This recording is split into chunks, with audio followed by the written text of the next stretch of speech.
Waalaikumsalam. Mari Bapak Ibu silahkan masuk.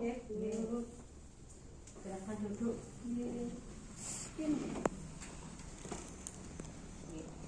Perkenalkan Bapak Ibu, nama saya Bidan N. Saya bidan yang bekerja di PKD ini. Ada yang bisa saya bantu? Iya Bu, saya ini kan baru melahirkan. Oh iya. Saya sama suami itu belum pernah melakukan perawatan sehari-hari bayi itu apa saja Bu. Oh gitu ya. Ini saya data dulu ya Bu ya. Nama Ibu M ya, umurnya 25 Bu. oh ya. Ini sebelum saya memberikan pankes kepada panjenengan kedua, saya ceritakan terlebih dahulu ya.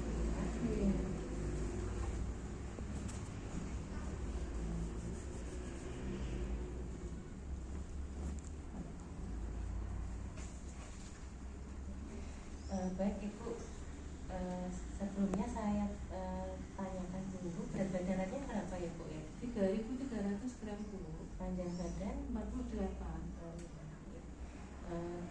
Baik Bapak Ibu, nanti saya akan memberikan pankes ini kurang lebih 10-15 menit ya. Sudah siap Bapak Ibu? Sudah siap ya. Ya, pertama ya Bu ya, yang penting untuk perawatan bayi baru lahir, poin pertama adalah tentang pentingnya pemberian ASI eksklusif ya Bu ya.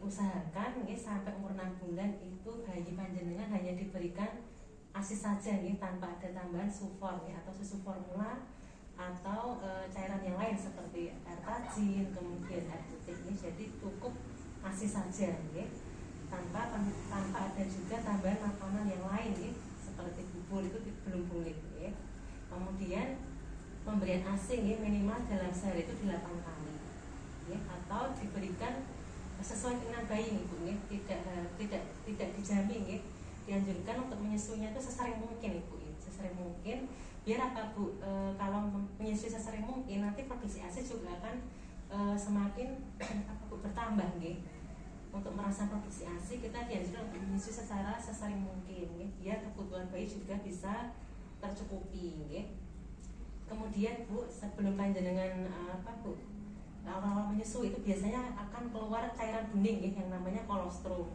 Nah itu biasanya kandungannya yang paling bagus Bu karena di situ ada zat yang namanya antibodi yang bisa mencegah bayi tidak gampang sakit Jadi kolostrum tersebut jangan dibuang ya Bu ya, justru harus diberikan kepada bayi panjenengan karena untuk kekebalan tubuh bayi panjenengan Kemudian Bu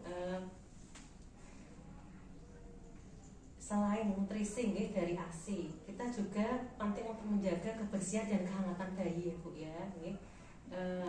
Usahakan jenengan ibu jenengan kontak antara kulit ibu dan kulit bayi jadi bayinya sering didekat ya Bu ya, biar ada kehangatan Kemudian pastikan tempat bayi panjenengan ruangan itu harus hangat dan kering ya Bu ya. Kemudian pakaikan bayi itu pakaian yang lembut Bu, lembut, hangat, kemudian bersih bila perlu pakai tutup kepala Bu atau pro ya Bu ya, kopiah kemudian sarung tangan dan kaos kaki. Kemudian apabila pipis atau BAB itu harus segera diganti popoknya atau selimutnya basah harus segera diganti. Kemudian bila teraba Bu telapak kaki atau tangannya dingin sebisa mungkin harus dipakaikan sarung tangan atau sarung kaki ya Bu ya. Kemudian bisa ditambahkan dengan selimut Kemudian jenengan juga harus memperhatikan kehangatan ruangan kalau di rumah sering pakai kipas angin atau AC, usahakan ini jangan dulu Bu karena ada bayi bayi panjenengan belum bisa mengatur suhu tubuhnya Usahakan ruangan itu selalu hangat Kemudian perhatikan juga Bu tentang posisi tidur bayi Anjurkan bayi itu satu ruangan dengan panjenengan ya Bu ya. Jadi satu tempat tidur dengan panjenengan untuk memudahkan apa Bu menyusui Kalau pisah ruangan nanti kesulitan ya Bu ya untuk menyusuinya harus satu tempat tidur satu tempat tidur yang sama biar memudahkan untuk menyusui sesuai keinginan bayi tersebut. Kemudian kalau di daerah apa ya Bu ya banyak kasus malaria itu sebaiknya menggunakan yang namanya kelambu untuk biar terhindar dari gigitan nyamuk Kemudian posisi tidur bayi juga harus diperhatikan. Anjurkan tidurnya itu terlentang atau miring ya Bu ya, tidak dianjurkan untuk tengkurap nggih, bahaya nggih. Kalau bisa diusahakan tidurnya itu terlentang atau miring nggih. Nggih.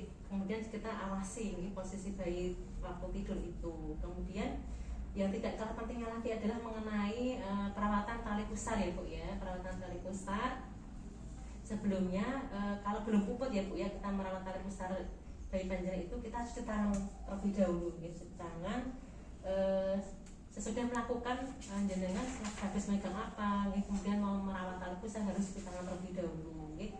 Kemudian tali pusar itu sebaiknya itu Bu sekarang kan itu ya Bu ya, tidak dibungkus ya Bu ya, dari terbaru tidak dibungkus. Tapi kalau Bu dengan mau bungkus juga tidak apa-apa, tapi tidak diolesi cairan apapun, cukup rasa keris saja, kemudian itu baru dibungkus.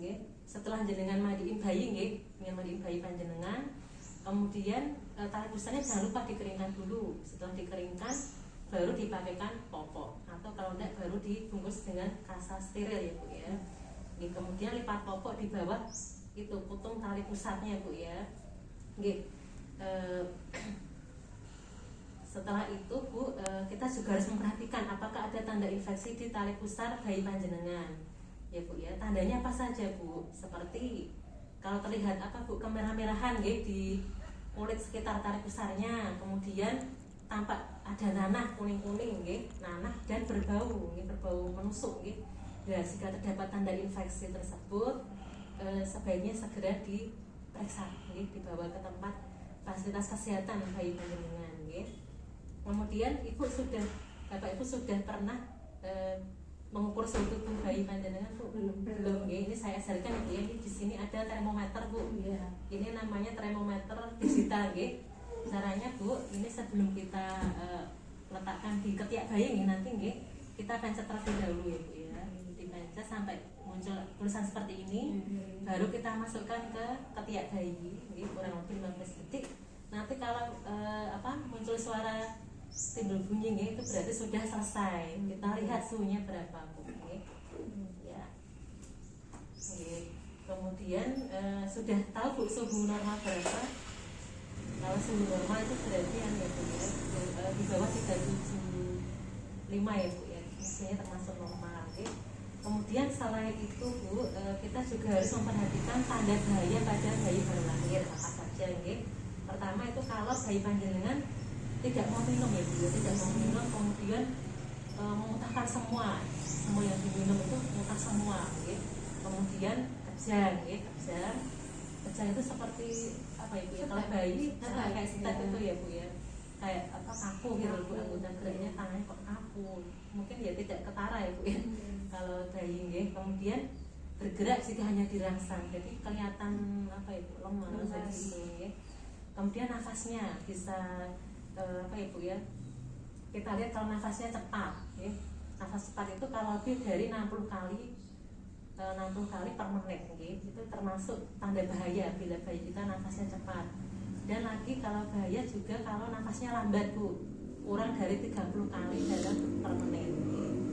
Kemudian timbul lagi tarikan dinding dada ke dalam yang sangat kuat kita lihat di dada bayi tersebut, apabila timbul tarikan dinding dada yang ke dalam yang sangat kuat, berarti itu ada tanda bahaya Kemudian bayi merintih teraba demam kita ukur dengan ini tadi termometer lebih dari 38, itu berarti bayi kita demam Bu Kalau teraba dingin bila suhunya kurang dari 36 suhunya itu berarti termasuk tanda bahaya Kemudian apabila muncul ini Bu, nanah di mata bayi panjenengan nanah yang banyak, tidak hanya sedikit tapi banyak, itu berarti ada infeksi di mata bayi panjenengan. Kemudian di pusarnya Bu, kemerahan meluas sampai ke dinding perut kemudian diare juga termasuk tanda bahaya Bu Selanjutnya apabila tampak kuning pada telapak tangan dan kaki bayi Nah, itu adalah tanda-tanda dari bayi baru lahir yang harus kita waspadai Bapak Ibu Baik Bapak Ibu, dari pendidikan kesehatan yang saya berikan ini, yang saya jelaskan ini, apakah ada yang kurang jelas Bu atau ada yang mau ditanyakan? Iya Bu, udah Pak. Ya, sudah jelas ya Bu ya. Saya pesan nih kepada Bapak Ibu, saya sarankan apabila menemui salah satu tanda bahaya dari yang saya jelaskan tadi, salah satunya nih, panjenengan sebaiknya segera membawa bayi panjenengan ke tempat fasilitas kesehatan terdekat ya Bu ya, biar cepat tertangani. Baik Ibu, terima kasih atas kunjungan panjenengan. Semoga penjelasan tadi bermanfaat nih bagi bayi panjenengan. Semoga bayi panjenengan tumbuh dengan sehat nggih. Amin. Nggih. Ya sampun Bu, matur suwun sanget. Nggih, Sampun sama-sama. pamit kalian terima kasih. Nggih. Iya Bu. Terima kasih. Nggih.